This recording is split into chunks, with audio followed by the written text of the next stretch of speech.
Money laundering is a serious and growing issue globally. The United Nations Office for Drugs and Crime estimates that between 2 and 5% of global GDP is laundered.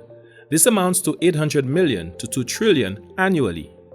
Juliana Alfred, Permanent Secretary in the Attorney General's Chambers and Chair of the National Anti-Money Laundering Oversight Committee, NAMLOC, explained that NAMLOC, which is an intersectoral committee set up by the Cabinet of Ministers, is actively working to monitor and mitigate the risks posed to the various sectors within Saint Lucia by money laundering, terrorist and proliferation financing.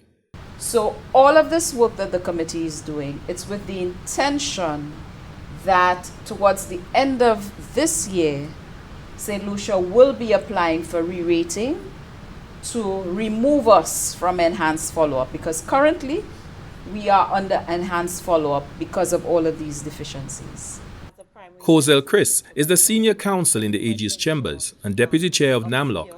She said Saint Lucia has been cited as falling short on some of the 40 standards set by the Financial Action Task Force, which is the intergovernmental policy-making body established to set international standards to combat money laundering, terrorism and proliferation financing.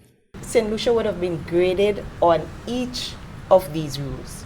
So from our standpoint, we had partially compliant in at least 22 and non-compliant in 8. So some of the things I would identify is that in terms of our risk, one of the suggestions out of the mutual evaluation report is that Saint Lucia must be able to sufficiently identify the MLTF, that's money laundering and terrorist financing risk, and they must be able to allocate the resources in terms of which are the higher risk areas and which are the lower risk areas. She added that Saint Lucia's anti-money laundering legislation must also ensure that there is sufficient, dissuasive and proportionate sanctioning for persons who breach the Money Laundering Prevention Act. And specifically in relation to non-profit organizations, they consider that these organizations are, of course, higher risk. However, Saint Lucia has not addressed in terms of which subset of these NPOs would be higher risk for money laundering or terrorist financing.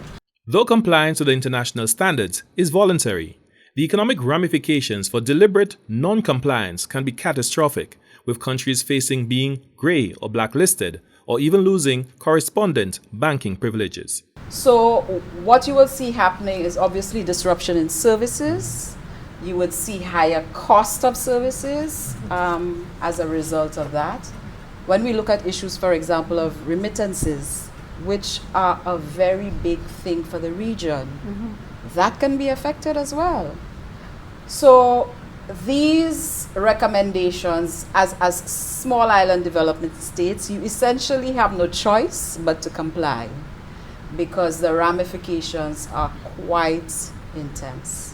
The National Anti-Money Laundering Oversight Committee has commenced the ramping up of its stakeholder engagement and public sensitization program in relation to the necessary amendments to various pieces of legislation that support the Anti-Money Laundering Prevention Act. A panel discussion held at the NTN studios formed part of the public sensitization effort, where issues such as customer due diligence, risk mitigation, compliance requirements, and sources of funds were addressed by industry professionals. Saint Lucia will apply for a re-rating of its National Risk Assessment in November 2023. For the National Competitiveness and Productivity Council, Glenn Simon reporting.